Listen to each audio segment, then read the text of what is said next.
Hi friends, നമുക്ക് എങ്ങനെ ഒരു പുതിയ ചെറുതേനീച്ച കോളനി സ്വന്തമാക്കാം. നിങ്ങളുടെ കയ്യിൽ ഒരു ചെറുതേൻ കോളനി ഉണ്ടെങ്കിൽ അതിനെ നമ്മൾ വേറൊരു പുതിയ കൂട്ടിലേക്ക് മാറ്റിയ ശേഷം പഴയ കൂട് നമ്മൾ ഇതുപോലെ ക്ലീൻ ചെയ്തെടുക്കണം. ക്ലീൻ ചെയ്ത ശേഷം നമ്മൾ ഇതിനെ അടച്ച് അതിനെ വീടിനോട് ചേർന്ന് എവിടെയെങ്കിലും കെട്ടിവയ്ക്കുക.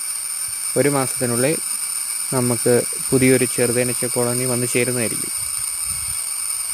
നമുക്കിതുപോലെ എത്ര കോളനിയും ഉണ്ടെങ്കിലും നമുക്കിതുപോലെ അതിനെ പുതിയൊരു കൂടിലേക്ക് മാറ്റിയ ശേഷം നമുക്ക് പഴയ കൂട് ഇതുപോലെ നമുക്ക് എവിടെയൊക്കെ ഹാങ് ചെയ്ത് വെക്കാവുന്നതാണ്. പുതിയ ഒരു കോളനി വന്ന് ചേരുന്നതായിരിക്കും. ഇങ്ങനെ നമുക്ക് കൂട് മൾട്ടിപ്പിൾ ചെയ്തെടുക്കാവുന്നതാണ്. ഇതുപോലെയുള്ള ടിപ്സിന് ചാനൽ സബ്സ്ക്രൈബ് ചെയ്യുക.